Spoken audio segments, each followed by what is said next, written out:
emang di sana itu tuh kamu coba untuk bicara sama diri kamu, terus abis kayak gitu kamu coba untuk menyelesaikan problem yang ada di kepala kita gitu loh. Jadi kayak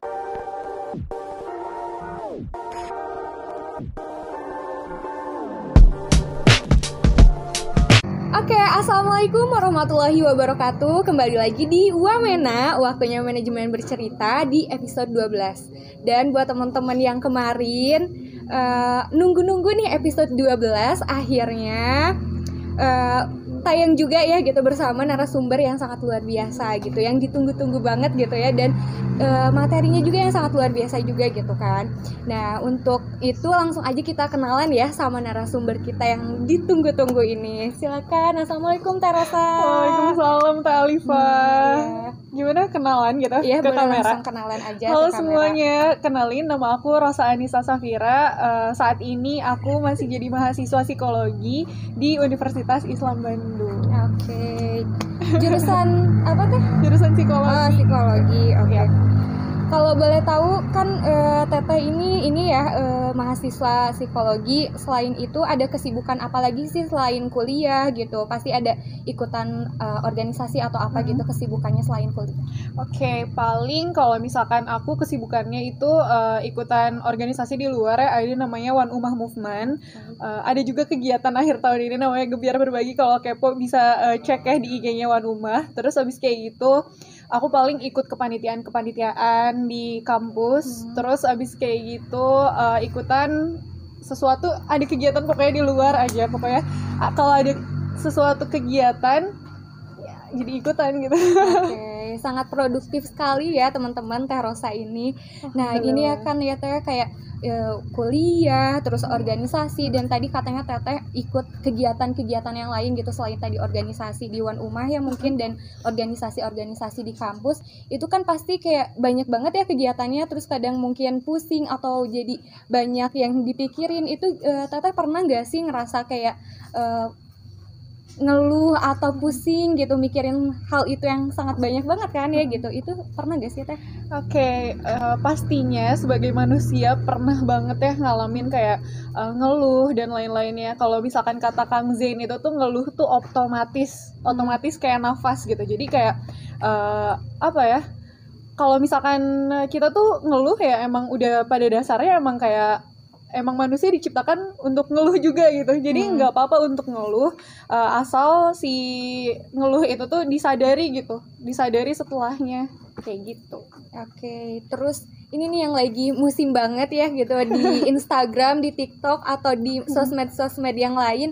Katanya kalau lagi banyak kesibukan, lagi pusing itu katanya butuh healing Teh. Oke. Nah, menurut Teteh sendiri gitu ya, healing itu apa sih Teh? Healing. Sekarang tuh kayak banyak banget ya orang-orang yang pakai diksi-diksi gitu, tapi menyalahartikan gitu loh. Kalau misalkan kita lihat gitu ya, healing itu tuh kan kayak heal ya, mengobati gitu. Tapi sekarang tuh banyak banget orang-orang yang kayak aku mau healing, aku liburan, atau aku mau pergi kemana gitu, aku tuh healing gitu. Tapi sebenarnya mereka nggak bener-bener nyembuhin itu gitu loh. Jadi kayak ya cuman pergi aja dari masalahnya. Akhirnya banyak nggak sih denger yang kayak gini, healing pulang-pulang sinting. Ah iya, ya benar-benar suka ada. Iya benar-benar. Kayak gitu, itu tuh kenapa sih bisa kayak gitu? Ya karena emang nggak dihayati gitu. Healing itu tuh mengobati dimana kalau misalkan sebenarnya bentuknya bisa macam-macam gitu ya. Kayak misalkan kamu liburan pergi, itu bisa jadi healing. Kalau misalnya kamu emang di sana itu tuh kamu coba untuk bicara sama diri kamu, terus abis kayak gitu kamu coba untuk menyelesaikan problem yang ada di kepala kita gitu loh. Jadi kayak sama aja bohong kalau misalkan cuman pergi doang tapi tanpa ada waktu-waktu itunya gitu, waktu-waktu dimana kita nyelesain masalahnya, nyelesain lukanya, dan menyadari hal itu gitu loh. Bener banget sih ya Teh, kayak sering banget gitu di Instagram dan di sosmed, atau mungkin teman-teman di Instagram salah mengartikan healing gitu. Nah terus kayak sebenarnya harus seperti apa sih Teh healing yang sebenarnya gitu supaya gitu teman-teman di sosial media ini gitu, teman-teman yang nonton di sini tidak menyalahartikan healing itu sendiri, supaya ya healingnya tuh kayak bermanfaat kan ya gitu, nggak cuma sia-sia pergi keluar habis pulang lagi pusing lagi gitu kan ya. Pulang-pulang sinting. Iya, pulang-pulang sinting lagi. Nah itu gimana sih biar dan mengartikannya tuh benar gitu. Oke, teman-teman, di sini mungkin kayak kita posisinya kan sharing ya. Kalau misalkan dari perspektif aku sendiri gitu ya, healing tadi kan mengobati ya. Artinya harus ada tahapan-tahapan di mana kita tuh sadar sama perasaan kita gitu loh. Sadar sama apa yang kita alami, kayak misalkan kita lagi sedih, ya udah akuin aja kalau misalkan diri kita tuh lagi sedih, atau kita lagi seneng, atau kita lagi kecewa, atau kita lagi ngerasain semua perasaan itu gitu ya. Kayak ya udah sadari dulu gitu loh, kayak mencoba untuk ngobrol sama diri sendiri gitu. Kayak misalkan aku nih ya, contohnya aku coba untuk ngobrol sama diri aku sendiri, aku tuh lagi kenapa sih gitu. Setelah aku ngobrol, aku menyadari perasaan itu, aku ya udah memproses dulu aja gitu loh. Jadi dihayati dulu perasaannya. Setelah mungkin kita berproses gitu ya, baru kayak kita bisa paham gitu loh, kayak oh ternyata sedih ini aku alamin ya karena apa gitu. Oh ternyata sedih ini tuh bawa apa sih buat diri aku gitu. Akhirnya bisa sampai di tahap mungkin menyadari hikmah yang dikasih gitu loh dari setiap apa yang kita rasain. Karena kan kayak nggak selamanya sedih itu tuh jadi sedih doang gitu, yang menyakitkan gitu. Tapi kalau misalkan kita mau terus berproses, kita mau coba berpikir gitu ya dengan apa yang udah dikasih ke kita gitu, akal gitu ya, nanti tuh lama-lama kayak kita juga bisa menyadari gitu bahwa sedih ini tuh bentukannya tuh bisa jadi suatu kebahagiaan juga gitu. Ada hikmah yang bisa kita ambil gitu, walaupun memang nggak mudah, tapi ya bisa dicoba gitu. Tadi jadi self talk. Terus abis kayak gitu, abis self talk ya udah rasain dulu aja sampai akhirnya kita bisa mikir jernih, dan akhirnya ya udah kita proses itu dan dapat maknanya kayak gitu. Jadi gak selamanya sedih itu kayak ya udah berlarut-larut gitu ya. Bisa aja sedih itu bisa menjadikan kebahagiaan buat diri kita juga gitu kan. Ya gimana kita menyikapi hal-hal yang nyampe ke diri kita gitu ya Teh. Oke, nah ini nih menurut Teteh ya, kalau misalkan udah pusing gitu, udah penat banget, udah sampai kayak di titik aduh nggak tahu gitu mau gimana lagi, ini kayaknya butuh healing kayak gitu. Menurut Teh Ocha gitu, apakah ketika kita bingung gitu, pusing gitu, penat kepala kita itu emang butuh banget healing ya, atau apa ada cara lain selain harus healing gitu? Oke, karena tadi mungkin persepsi kita healing itu tuh harus pergi atau harus ngelakuin suatu aktivitas yang terlalu menyita waktu atau kayak gimana gitu ya. Jadi sebenarnya menurut aku sendiri ya, healing itu tuh bisa dilakuin kapanpun dan di situasi apapun di setiap harinya gitu. Rasanya tuh kayak kalau misalnya nih kita punya luka cuman besetan doang gitu ya, yang kecil gitu kan, nah terus kita obatin, itu bakalan lebih cepet sembuh kan? Lebih cepet sembuh kan daripada kita obatin luka yang besar gitu loh. Nah menurut aku healing itu tuh butuh banget di setiap harinya atau di setiap minggunya. Kalau misalkan kita kadang kan rush ya hidup, jadi bisa disembuhin setiap harinya gitu, disadari perasaan-perasaan yang lagi dialaminya. Terus abis kayak gitu akhirnya kita bisa melepaskan si perasaan-perasaan tadi biar nggak jadi numpuk gitu loh. Kenapa jadi penting? Karena kesehatan mental itu tuh penting untuk dijaga, karena orang yang sehat secara mental mereka bakalan lebih produktif di setiap harinya, mereka bisa ngehadapin tantangan-tantangan di dalam hidup. Terus abis kayak gitu mereka juga bisa berpikir secara efektif dan berkontribusi di masyarakat kayak gitu loh. Jadi ya penting untuk kita mengobati diri kita setiap harinya untuk menyadari perasaan-perasaan itu, ya biar apa gitu, biar bisa kembali produktif lagi dan nggak sampai yang kayak pernah nggak sih sampai kayak ngerasanya tuh kayak udah pusing banget, udah rasanya tuh jadi nggak karuan gitu. Karena udah itu nggak sanggup lagi kayak gitu ya, kayak numpuk-numpukin terus gitu kan, numpuk-numpukin terus, akhirnya pas mau disadarin kayak lupa gitu semua yang udah ketumpuk, udah kayak jadi nggak karuan gitu loh bentuknya kayak gitu. Kalau misalkan aku ya. Nah, terus teman-teman juga nih ya, kita juga ini lagi healing ya berarti ya. Dan ini enakin banget ya Teh tempatnya. Ini di mana sih Teh? Ini tuh di Coffee Jingga teman-teman. Iya, oke. Buat teman-teman yang mau healing bisa banget ke Coffee Jingga ya. Tapi sambil menyadari ya, bukan cuma ngopi doang gitu. Bener. Sambil diskusi juga ya kayak kita. Bener. Nah, diskusi juga sebenarnya bisa jadi healing gitu kalau misalkan ada makna-makna yang kayak bisa menyadarkan diri kita juga gitu loh. Oke, ya diskusi jadi menyadarkan diri kita sendiri gitu ya. Oke.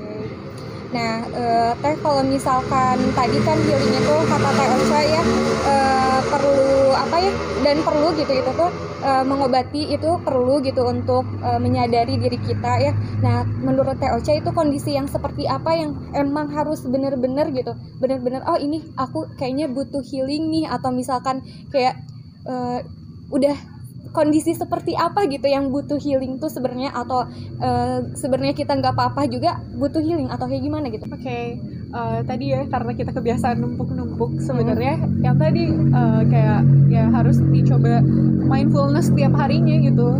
Kayak nggak ada situasi tertentu di mana kamu harus healing, kecuali kayak kalau misalkan teman-teman udah kayak ngerasa emang penat banget gitu ya, dan setiap harinya tuh belum bisa berusaha untuk menyadari diri gitu. Ada kayak mungkin teman-teman udah ngerasa nggak produktif, udah ngerasa kayak pusing, kalut dan lain-lainnya, udah ngerasa kayak rasanya tuh bebannya tuh jadi terlalu berat, itu harus benar-benar harus benar-benar ngobrol lagi sama diri sendiri untuk disembuhin gitu loh. Tapi kalau misalkan waktu-waktu tertentu harusnya sih setiap hari ya tadi, jangan ditumpuk-tumpuk gitu. Jadi kalau merasa sudah sedikit sedih gitu ya, langsung aja kita bangkit gitu ya, supaya biar lebih produktif lagi dan semangat lagi kayak gitu. Nih buat teman-teman yang ada di Instagram ya, ini pasti kan kayak kepo banget ya gitu sama Teh Ocha. Teh Ocha sebenarnya pernah gak sih ngerasain keluhan atau ngerasa kalut gitu, atau ngerasa pusing gitu ya sama tugas-tugas tadi kesibukannya? Boleh dong diceritain sedikit tentang Teh Ocha, pernah gak sih punya perasaan yang kayak gitu, yang sampai di titik ini aku butuh healing banget nih gitu, atau sampai kayak aku udah gak kuat banget sama tugas-tugas kuliah atau tugas-tugas organisasi ini gitu? Pernah gak sih Teh ada kondisi di titik itu? Coba diceritain ke teman-teman di Instagram, siapa tahu ada yang sama gitu ya perasaannya, pernah mengalami hal yang sama. Kita lihat Teh Ocha gimana mengatasinya ya. Nah, tadi kayak manusiawi nggak sih, kan pastinya tuh pernah nggak sih ngalamin gitu ya. Aku juga kan berproses ya, belum tentu aku tuh kayak yang paling sehat mental gitu, paling sehat mental enggak, tapi kayak kita juga kan sama-sama berusaha untuk terus ngejaga kesehatan mental kita kan, kayak sama aja lah ya kayak fisik gitu. Aku juga pernah ngalamin kayak satu masa gitu ya di awal-awal perkuliahan, dimana semuanya tuh rasanya kaget gitu loh. Jadi aku ngerasa kayak udah pusing banget karena terlalu rush. Aku tuh dulu nggak bisa bedain yang mana sibuk, yang mana produktif. Aku tuh kayak ambil semua opportunity yang ada, ambil semua peluang di satu waktu, sampai akhirnya bikin diri aku tuh capek sendiri gitu. Sampai mungkin bisa dibilang ada indikasi burnout gitu ya. Aku tuh sampai kayak pernah semingguan itu benar-benar nggak ada energi sama sekali. Siang-siang aku tidur, malam-malam aku tidur, pokoknya seharian aku ngelakuin apapun gitu loh. Itu tuh ya karena itu tadi gitu, aku nggak bisa bedain sibuk sama produktif gitu. Produktif itu tuh kamu tahu kan tujuannya itu apa gitu, menghasilkan apa gitu. Tapi kalau sibuk kayak aku ambil semua opportunity yang ada tanpa mandang itu dulu gitu, tanpa ngefilter itu dulu, bahwa itu tuh sebenarnya bermanfaat gak sih buat aku gitu, dan apa sih tujuan aku tuh untuk ikutan itu gitu.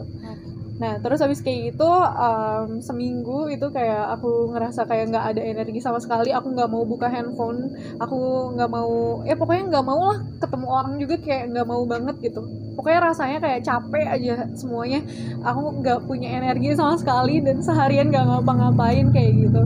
Terus habis kayak gitu di seminggu itu aku ya udah menerima dulu gitu loh. Ya udahlah, mungkin emang aku capek gitu, mungkin aku emang butuh istirahat. Akhirnya seminggu itu aku benar-benar ya udah nggak marahin diri aku karena aku nggak ngelakuin apa-apa gitu. Nah seminggu setelahnya, setelah aku ngerasa kayak mulai membaik gitu keadaannya, karena aku juga nggak terlalu into ke sosial media dan ke handphone gitu.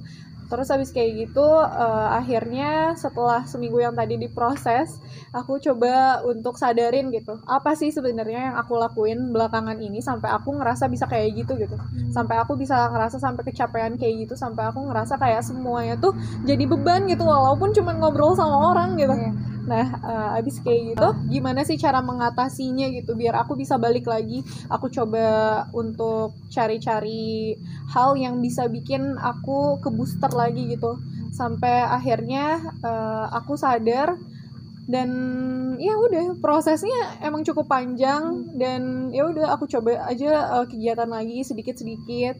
Terus abis kayak gitu coba kenal sama diri sendiri sih, sistem kita tuh gimana sih caranya buat bangkit dari suatu keadaan yang mungkin rasanya tuh kayak melelahkan dan menyebalkan gitu.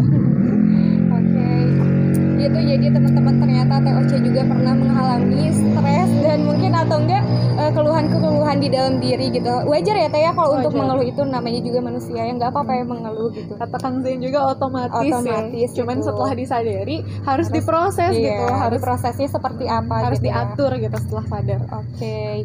Nah, paling tadi kan Teh Ocha udah ngejelasin gitu ya ceritanya. Mungkin teman-teman ada yang mengalami hal yang sama gitu. Coba kita sekarang tanya Teh Ocha, sebenarnya gitu untuk mengatasi stres itu yang lebih baik itu sebenarnya kayak gimana sih, kita luapkan itu kemana, yang baiknya itu kemana kayak gitu, dan baiknya itu seperti apa gitu, supaya mungkin itu ya kayak emosinya tersalurkan ke hal yang baik. Nah, itu kayak gimana sih Teh? Oke. Nah, sebenarnya tuh nggak ada jawaban hitam putih ya, kayak kamu ngelakuin itu benar, kamu ngelakuin itu salah. Tapi tuh yang penting tuh kita selama memprosesi emosinya itu tuh nggak kayak merugikan diri kita, nggak merugikan orang lain, nggak merugikan apapun gitu loh. Jadi ya udah diproses aja. Misalkan nih aku marah, ya udah aku emang marah gitu, jangan kayak yang enggak aku enggak marah gitu, tapi padahal marah ya. Aku marah, tapi mengeluarkan emosi itu tuh kan nggak kayak harus bentak-bentak gitu kan, nggak harus kayak ya kamu sih gitu ke orang lain gitu, enggak kan. Cuman ya udah disadari aja kalau misalkan diri ini tuh marahnya kenapa, terus abis kayak gitu solusinya gimana gitu, terus sedihnya kenapa, solusinya gimana gitu. Nah, butuh proses untuk itu gitu. Jadi kayak emang mengelola emosi itu tuh kayak butuh latihan gitu. Nggak kayak kita bisa tiba-tiba dengan jagonya mengelola emosi kita gitu, tanpa kita mencoba menanamkan persepsi-persepsi ke dalam diri kita, mindset gitu. Kayak misalkan nih, sebenarnya perasaan sedih itu kenapa sih bisa ada gitu? Kenapa? Karena kalau misalkan dari kemarin ya ada namanya tuh di psikologi Islam ada ngebahas gitu dari Al-Ghazali atau Ar-Razi, aku lupa. Pokoknya itu tuh jadi kita tuh ada namanya tuh kecintaan sama yang bersifat indrawi sama yang bersifat rasional. Dimana kalau misalkan kita terlalu mencintai sesuatu yang indrawi, itu tuh sesuatu yang bisa musnah, sesuatu yang bisa hilang gitu, sesuatu yang emang gak akan abadi gitu loh, pasti bisa hilang dan rusak dan pergi gitu. Nah, kalau misalkan hal yang rasional itu adalah sesuatu yang emang abadi gitu, gak akan bisa rusak, gak akan bisa musnah kayak gitu. Nah, tadi misalkan contohnya kayak kita terlalu mencintai siapa ya, cowok gitu. Nah, mencintai cowok ya, tolong ini didengerin ya teman-teman. Ini poinnya banget, mencintai cowok. Pokoknya ya mencintai manusia gitu ya, maksudnya kayak terlalu mencintai manusia sampai akhirnya kayak kita tuh bisa ngerasain sedih kan gara-gara hal itu. Entah gara-gara orang itu mengecewakan kita atau pergi atau kayak gimana gitu. Nah, cara mencegah hal itu adalah ya mencintai atau lebih mengarah ke hal-hal yang rasional gitu. Kalau misalkan persepsi-persepsi tadi ya bisa masukin mindset kayak oh iya dia juga manusia gitu, dia bisa mengecewakan aku gitu, jadi jangan mau percaya sepenuhnya sama manusia gitu. Atau hal-hal lainnya yang pokoknya bisa dibangun gitu ya di mindset kita gitu, biar jadi peneguh gitu loh kalau misalkan kita ngerasain sesuatu di depan gitu ya. Ntar tuh kayak kita tuh bisa ngomong ke diri kita kayak oh iya, iya sih, makanya jangan terlalu mencintai manusia gitu, jangan terlalu percaya atau berharap sama manusia atau nitipin harapan sama manusia gitu, atau kehilangan barang, oh ya udah ntar juga ada gantinya, atau ya pokoknya ada sesuatu persepsi atau pikiran-pikiran yang bisa melawan hal-hal itu gitu. Oke, mantap banget Teh Rosa. Sok diminum dulu Teh, kita minum dulu ya. Ini Cafe Jingga. Oke, Jingga kopi. Kopi Jingga. Mantap ya, lagi hujan-hujan gini mah tuh minum di Jingga Coffee. Tuh kan, terus habis kayak gitu di talk di Jingga Coffee dengan kayak ini nih, Healing situasi. banget ya, healing banget situasinya, mantap banget. Situasinya teman-teman. kayak merefresh gitu. Oh ya, tadi bedain ya refreshing sama healing. Healing Nah, itu itu tuh apa bedanya? ngobatin, refreshing itu tuh kayak ya udah menghibur kan, merefresh kembali, menyegarkan kembali gitu. Kayak ya, tapi refreshing tuh belum tentu kita mengobati gitu loh. Jadi tolong dibedakan, jangan kayak aku kayak healing sini terus habis kayak gitu pulang sinting. Iya, tolong dimengerti lagi, kayak apakah waktu pas kamu liburan kamu mencoba untuk menyelesaikan itu sama diri kamu sendiri, atau misalkan ya udah kayak cuman pergi ninggalin aja si masalahnya gitu loh, pergi ninggalin terus hiburan dulu, nyari hiburan, abis kayak gitu pulang-pulang ya bakalan ngerasa sedih lagi gak sih? Karena tidak menyelesaikan masalah tapi cuman sesaat doang ya gitu, cuman pas pulang pergi gitu, pelarian ya. Pelarian doang ya. Oke. Teh Ocha, mungkin ini Teh ada pesan dan apa ya, tips-tips gitu ya buat teman-teman yang lagi nonton, apa atau teman-teman yang lagi nontonnya lagi ada pikiran atau lagi stres sama kuliahnya mungkin, atau lagi stres sama masalah-masalah di rumahnya gitu. Boleh dong Teh kasih pesan dan pesan gitu buat teman-teman di live Instagram manajemen ini. Oke, tadi kesan-pesan deh, pesan buat teman-teman ya. Iya. Oke. Gini loh, kayak ya udah, kalau misalkan sekarang lagi di posisi yang nggak enak, ya udah rasain dulu aja, nikmatin dulu aja, nggak usah terlalu buru-buru untuk kayak harusnya tuh aku nggak kayak gini. Itu tuh tahu gitu, diri kita sendiri tuh tahu gitu, kayak kalau kita lagi sedih atau lagi terpuruk tuh harus bangkit gitu kan, tapi kan emang susah gitu kan untuk bangkitnya lagi ya. Jadi ya udah, diterima dulu aja, diproses dulu aja perasaannya, dinikmati dulu aja situasinya, sampai akhirnya nanti setelah otak kita jadi netral lagi gitu ya, perasaan kita jadi netral lagi, karena tadi kan bergerak dari minus tuh nggak bisa tiba-tiba ke plus kan, pasti ngelewatin netralnya dulu kan. Nah setelah netral mungkin kita bisa baru ngobrol sama diri kita sendiri kayak, oh iya, ayo bisa kita bergerak lagi, kita produktif lagi, kita jalan lagi gitu. Nah kalau kayak gitu bisa bergerak ke arah positifnya gitu. Jadi nikmatin dulu aja, ntar juga bakalan ada waktunya dimana kamu bisa balik lagi gitu, tapi perlu usaha gitu, perlu diusahakan dan diproses perasaannya kayak gitu. Oke, tuh teman-teman, jadi kalau ada masalah boleh dinikmati dulu aja, tapi harus ada proses gimana kita mengatasi masalah-masalah itu, mungkin gitu ya Teh. Kalian pernah nggak ngerasain juga kayak stres gitu atau? Pernah sih, pernah banget juga aku kayak gitu. Pernah, tapi ya gitu, balik lagi ya, kayak boleh sih ya, bener kata Teh Ocha tadi, ketika kita ada masalah gitu, ketika kita mendapati masalah di dalam diri kita ya bener banget harus dinikmati dulu. Siapa tahu gitu di masalah-masalah yang datang itu Teh ada hikmah yang baik untuk kita gitu. Ada, nggak semua masalah itu jadi bikin kita pusing atau malah jadi nggak ada nilai apapun, tapi gimana kita berusaha masalah itu ada nilainya gitu, ada value yang kita dapat dari masalah itu, ada pembelajaran yang bisa kita ambil gitu dari masalah itu kan gitu. Nggak selamanya masalah Teh bikin kacau gitu kan, bener gak sih Teh Ocha? Bener banget. Ini apa namanya, kalau misalkan ya kita kayak udah nemuin polanya di diri kita sendiri gitu, rasanya tuh kayak seru gitu loh buat apa ya, menjalani hidup ini dengan penuh naik turunnya, walaupun waktu pas di titik sedihnya gitu atau kecewanya kayak ya rasanya kayak berat banget gitu. Tapi lama kelamaan setelah kayak dinikmati dan diproses gitu ya, ntar one day kamu bakalan mikir kayak, wah keren banget sih gitu. Itu tuh masalah itu tuh bisa bikin aku jadi kayak gini loh sekarang, bisa bikin aku jadi kuat loh, atau bisa bikin aku jadi manusia yang kayak sekarang ini gitu, yang bisa menjalani kehidupan aku dengan apa ya namanya, dengan usaha yang keras gitu. Jadi dinikmati aja prosesnya. Jadi sebenarnya masalah itu seru guys gitu. Jadi bisa mendobrak diri kita ya, jadi lebih baik gitu. Gimana persepsi kita sih ke masalah itu? Apakah kita mau usaha untuk apa namanya, membuat si masalah itu tuh jadi ada nilainya tadi atau enggak gitu. Oh iya Teh, tadi kan ya healing, baca Al-Quran juga bisa jadi healing karena mungkin baca artinya atau memaknai ayat-ayat Al-Quran itu juga mungkin bisa menjadi healing gitu ya, kata Teh Oce tadi. Emang bener banget sih sebenarnya ya, obat itu ya udah tinggal baca Al-Quran aja sebenarnya gitu. Buat teman-teman yang lagi pusing boleh banget baca Al-Quran ya Teh ya, karena pasti ada jawabannya, semua masalah ada di Al-Quran jawabannya, ya nggak sih? Makanya kayak beruntung banget kita kayak jadi muslim.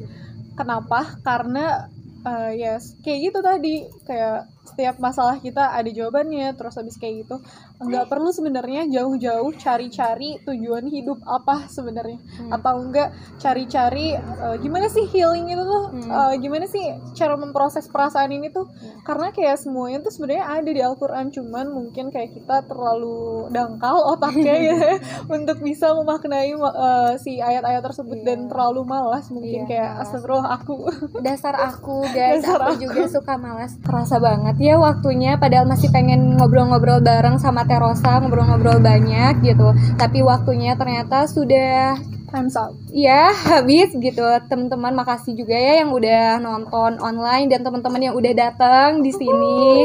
Makasih banget. Alhamdulillah, dan terima kasih juga ya Terosa udah mau main-main ke sini, mau main-main ke manajemen gitu. Semoga nanti kita bisa silaturahmi lagi gitu kapan-kapan. Makasih banget ya Terosa. Baik. Makasih teman-teman. Sekian episode 12 Wamena, waktunya manajemen bercerita. Jangan lupa follow Instagram manajemen, dan jangan lupa juga cek YouTube dari manajemen ya, karena nanti podcast ini bakal diposting juga di YouTube-nya manajemen. Sekian episode 12 Wamena, waktunya manajemen bercerita. Wassalamualaikum warahmatullahi wabarakatuh. Waalaikumsalam warahmatullahi wabarakatuh.